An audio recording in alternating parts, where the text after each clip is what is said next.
ओम शांति। आज 2 नवंबर 2020 है और आज बाबा के साकार महावाक्यों का स्पष्टीकरण करने के लिए हमारे साथ हैं आदरणीय आशा दीदी। ओम शांति दीदी। ओम शांति। बाबा ने कहा, मीठे बच्चे, ये पुरुषोत्तम संगम युग है। पुरानी दुनिया बदल अब नई बन रही है। तुम्हें अब पुरुषार्थ कर उत्तम देव पद पाना है। ये जो संगम है ये बहुत इम्पोर्टेंट इसलिए है क्योंकि एक कल्प का संगम है। एक कल्प खत्म होता है और दूसरा कल्प शुरू होता है। अन्य सभी संगम युगों के, सतयुग और त्रेता का संगम, त्रेता द्वापर का, द्वापर कलयुग का, परंतु ये जो संगम है कलयुग और सतयुग का, ये कल्प का संगम कहलाता है और इसको पुरुषोत्तम संगम युग कहते हैं। इस ही युग में शिव बाबा आकर के हम आत्मा को पुरुषोत्तम बनाते हैं, क्योंकि सतयुग में हम ऑलरेडी पुरुषोत्तम होते हैं, वहाँ आने की ज़रूरत नहीं। त्रेता में भी ऐसा है। द्वापर में हम गिरते हैं, परंतु द्वापर के बाद कलयुग आता है तो द्वापर में आने की ज़रूरत नहीं। तो शिव बाबा कल्प के संगम युग अर्थात कलयुग के अंत में आते हैं और आकर के हम आत्माओं को श्रेष्ठ मत दे करके पावन बनाते हैं। तो इसका महत्व बहुत हो जाता है। युगों में ये पुरुषोत्तम युग है, युगों में भी विशेष है और फिर हम आत्माओं को भी पुरुषोत्तम बनाते हैं, उस रूप से भी ये विशेष। प्रश्न है, सर्विसेबल बच्चों की बुद्धि में कौन सी बात सदैव याद रहती है? उन्हें याद रहता है कि धन दिए धन ना खुटे, इसलिए वो रात दिन नींद का भी त्याग कर ज्ञान धन का दान करते रहते हैं, थकते नहीं। लेकिन अगर खुद में कोई अवगुण होगा तो सर्विस करने का भी उमंग नहीं आ सकता है। सेवा जिसको हम कहते हैं, ये एक प्रकार की पूजा है, आराधना है।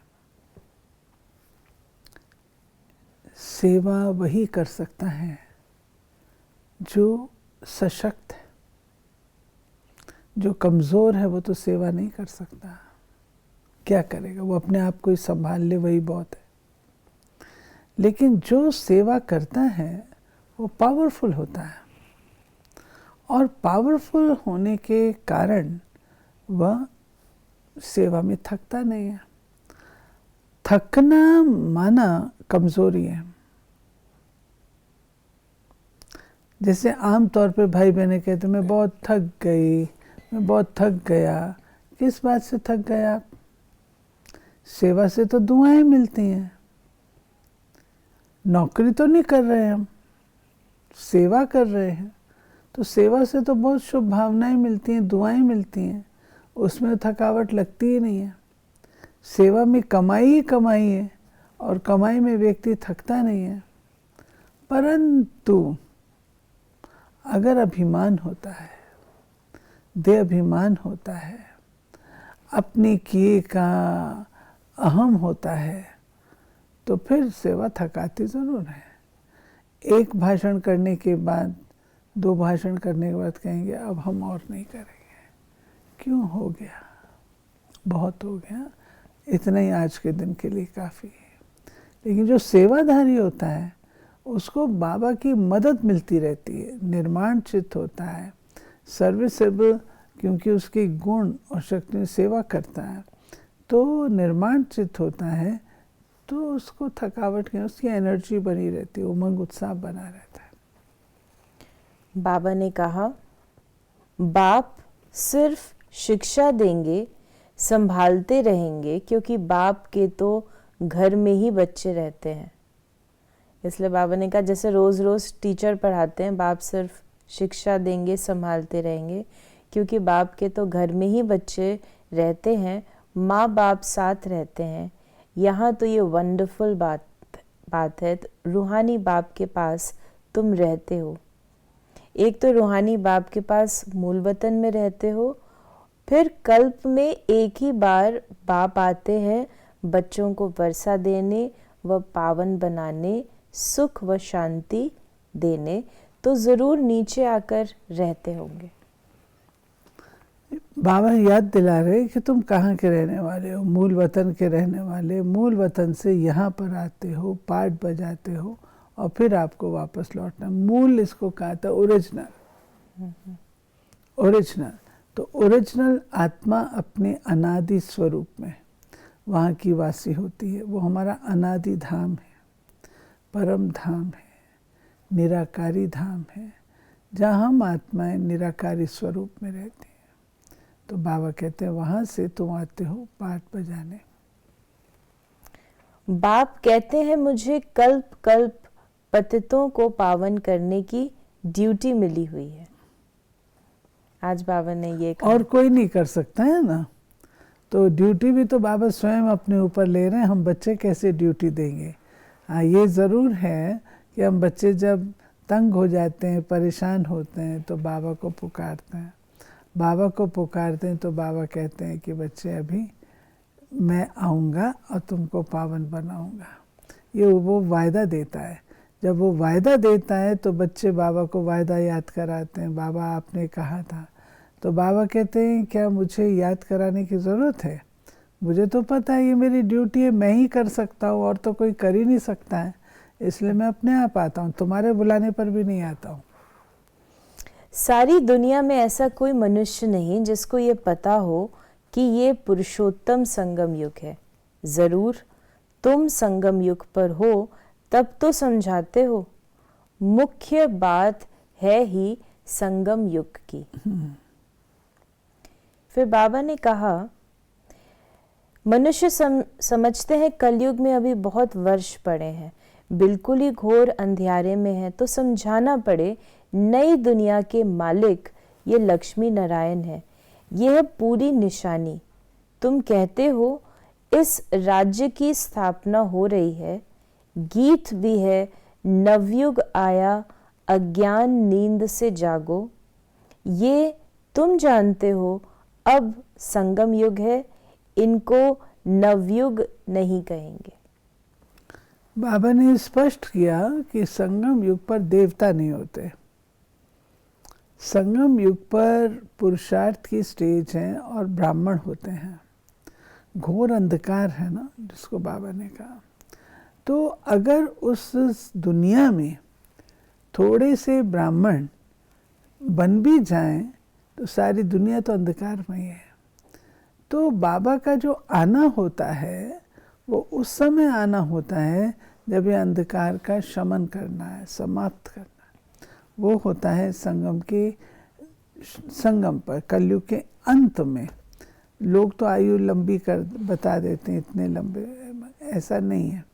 इसके अंत में आते हैं और नई दुनिया जो अंधकार के बाद रोशनी आनी है, बाबा उसका एहसास कराते हैं कि नई सतयुगी दुनिया आ रही है और आप उस दुनिया के मालिक बनते हो और मैं तुमको उसकी पहचान कराता हूँ। तुम ये थे, आज तुम ये बने, अब पुनः तुमको वो बनना है। देवताओं में भी उत्तम पद है ही इन लक्ष्मी नारायण का। सबसे उत्तम गुण है पवित्रता का। तब तो मनुष्य देवताओं के आगे जाकर माथा टेकते हैं। ये सब पॉइंट्स बुद्धि में धारण उनको होगी जो सर्विस करते रहते हैं। फिर बाबा ने कहा नई दुनिया में जरूर ये देवी देवता थे, फिर यही होंगे। ये है राजयोग की पढ़ाई। अगर कोई डिटेल में नहीं समझा सकते हैं तो सिर्फ एक बात बोलो, परमपिता परमात्मा जो सबका बाप है, उनको तो सब याद करते हैं। वो हम सब बच्चों को कहते हैं कि तुम अब पतित बन पड़े हो, पुकारते भी हो पतित पावन आओ। तो इस प्रकार बाबा ने सेवा के लिए कि कैसे सेवा करनी है वो भी हमें बताया। बाबा ने रियलाइज कराया है कि तुम कितने ऊंचे थे और उस ऊंचाई से तुम कैसे एकदम नीचे आ जाते हो। और फिर से जो है जब तुम पुकारते हो, जैसे देखिए किसी की कोई बहुमूल्य चीज़ गुम हो जाती है, जब तक उसको याद नहीं तब तक तो ठीक है, जब उसको याद आती है कि मेरी ये चीज़ गुम हो गई है तो पुकार शुरू हो जाती है, ढूंढ शुरू होती है। तो ऐसे हम आत्माओं ने पुकारना शुरू किया, भक्ति में भी किया, क्योंकि हमारी ये चीज़ गुम हो गई। द्वापर युग से गुम हो जाती है तो आत्मा में हलचल आती है ना, महसूस तो करती है ना, तो पुकार चालू कर देती है। फिर बाबा ने कहा, सिर्फ मुझे याद करो और 84 के चक्र का ज्ञान बुद्धि में हो। जो धारणा करेगा वो चक्रवर्ती राजा बनेगा। और बाबा ने ये भी कहा कि ये मैसेज तो सब धर्म वालों के लिए है। घर तो सबको जाना है, हम भी घर का ही रास्ता बताते हैं। पादरी आदि कोई भी हो तुम उनको बाप का संदेश दे सकते हो। ये बाबा स्पष्ट कर रहे हैं कि आप ये कार्य करो, सबको संदेश दो, कोई भी धर्म वाला हो। लेकिन सर्व धर्म पिताओं का पिता भी तो शिव बाबा है ना, धर्म पिताओं का भी पिता है। ये बात बाबा कहते हैं आप दो। दिल में आना चाहिए हम भी अंधों की लाठी बने। आज बाबा सेवा पर जोर दे रहे हैं। बाबा ने कहा कि मुझे याद करने से तुम्हारे विकर्म विनाश होंगे, ये नोट करो, ये बहुत काम की चीज है। फिर आगे बाबा ने कहा, हाथ पर वो बाहाँ पर अक्षर लिखाते हैं ना, ये भी लिख दो। इतना सिर्फ बताया तो भी रहम दिल कल्याणकारी बने। अपने से प्रण करना चाहिए, सर्विस जरूर करनी है, फिर आदत पड़ जाएगी। बाबा कहते हैं कि कोई भी चीज़ को जीतना है तो दृढ़ संकल्प तो करना होता है ना। तो दृढ़ संकल्प करके कोई बात को जीतो, या कोई धारणा करनी होती है तो दृढ़ संकल्प होता है। तो बाबा कहते हैं दृढ़ संकल्प करो तो वो फिर आप विजयी बन सकते हैं। बाबा ने कहा, सवेरे उठकर मनुष्य जब दुकान खोलते हैं तो कहते हैं सुबह का साईं। तुम भी सवेरे सवेरे जाकर बाप का पैगाम सुनाओ। तो इसको भी थोड़ा एक्सप्लेन करें, सुबह का साईं जो है। देखिए, सारे दिन का जो आधार होता है वो होता है आपका अमृत वेला, सवेरा। सवेरे आप जैसा बीज बोएंगे सारे दिन में वो चलता है। उदाहरण के रूप से अर्ली मॉर्निंग में अमृत वेला जब हम करते हैं, बाबा से रूहान करते हैं, मिलते हैं, वरदान लेते हैं, तो हमारे सारे दिन के, जिस दिन आपका अमृत वेला कमज़ोर होता है उस दिन आप फील करते हैं आज इतना अच्छा फील नहीं कर रहे, अमृत वेला थोड़ा अच्छा नहीं हुआ। ऐसे व्यापारी लोग जब दुकान खोलते हैं तो कहते हैं जो पहला ग्राहक आए वो अच्छा ग्राहक आए। जो पहला ग्राहक आएगा, अच्छी बोनी होगी तो सुबह का साईं बेड़ा बनने लाए। हे ईश्वर, आप सवेरे के साईं अर्थात आप हमारे पिता हो। बेड़ा बनने लाई अर्थात हमारी जो जीवन रूपी नौका है इसको आप पार उतारना। बिजनेसमैन कहता है आगे है, मत का मूड़ा गंड का गूढ़ा ग्राहक दिलाई। यानी जो मेरी दुकान पर आए वो भोला भाला हो और गंड का गूढ़ा अर्थात जिसके धनवान भी हो, ऐसा ग्राहक भेजना। तो ये कहते हैं। तो बाबा कहते हैं कि वो लोग ये कहते हैं, लेकिन आप बच्चे क्या कहते हो? आप बच्चे कहते हो बाबा तो आकर के आप बच्चों को, सुबह का साईं शिव बाबा है, ज्योति बिंदु, जिसको याद करते हैं तो सारे दिन तुम आत्माओं की जो है कमाई होती रहती है। ये बाबा ने स्मरण। तो इस प्रकार बाबा ने बहुत सारी युक्तियां बताई सेवा की। बाबा ने ये भी कहा कि आज बाबा ने कहा कि फिक्रात आदि क्यों रखनी चाहिए, यह है गुप्त ज्ञान, गुप्त खुशी, तुम हो इनकॉग्निटो वॉरियर्स। तुम्हारा दिलवाड़ा मंदिर पूरा यादगार है। दिल लेने वाले का परिवार है ना, महावीर, महावीरनी और उनकी औलाद, ये पूरा पूरा तीर्थ है। काशी से भी ऊंची जगह हुई। अच्छा, ये बाबा का सारा कारोबार गुप्त रीत से चलता है। स्वयं भी गुप्त हैं, युग भी गुप्त हैं, सब कुछ गुप्त है। तो गुप्त रीति से बाबा सब कुछ चलाते हैं। और लेकिन बाबा कहते फिर भी यादगार है दिलवाड़ा मंदिर। और उसको आज बाबा ने कहा ये तुम्हारा दिल वाले का परिवार है। इसमें माता पिता बैठे हैं और साथ में सारे बच्चे, 108 बच्चे बैठे हैं। आज का वरदान है, परिस्थितियों को गुड लक समझ अपने निश्चय के फाउंडेशन को मजबूत बनाने वाले अचल अडोल भव। कोई भी परिस्थिति आए तो आप हाई जंप दे दो, क्योंकि परिस्थिति आना भी गुड लक है। ये निश्चय के फाउंडेशन को मजबूत करने का साधन है।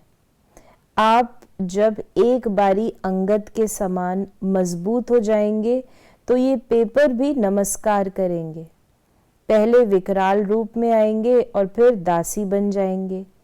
चैलेंज करो, हम महावीर हैं। जैसे पानी के ऊपर लकीर ठहर नहीं सकती, ऐसे मुझ मास्टर सागर के ऊपर कोई परिस्थिति वार कर नहीं सकती। स्वस्थिति में रहने से अचल अडोल बन जाएंगे। स्वस्थिति में रहने से तो बाबा ने कहा कि परिस्थिति तो आएगी, अंत तक आएगी, वो हमको छोड़ने वाली नहीं है। और बाबा ने उसको छुट्टी दी है कि अंत तक आप परीक्षा लो। लेकिन जो बाबा ने ये बात कही, स्वस्थिति में रहेंगे तो अचल अडोल रहेंगे। अगर अपने स्वमान में रहेंगे, स्वस्थिति में रहेंगे, तो परीक्षा हमको ठीक रूप से दिखाई देगी और उसमें हम अचल अडोल स्टेबल रह सकते हैं, पार हो जाए। आज का स्लोगन है, नॉलेजफुल वह है जिसका हर कर्म श्रेष्ठ और सफल हो। नॉलेजफुल वह है जिसका हर संकल्प, हर कर्म श्रेष्ठ और सफल, श्रेष्ठ भी होगा और सफल भी होगा। तो ये थे बाबा के आज के महावाक्य। यदि आपके अंदर भी कोई प्रश्न उठता है तो आप उसे ज़रूर व्हाट्सएप करें और हम उस प्रश्न का उत्तर प्रश्नोत्तरी कार्यक्रम में देने का प्रयास अवश्य करेंगे। ओम शांति।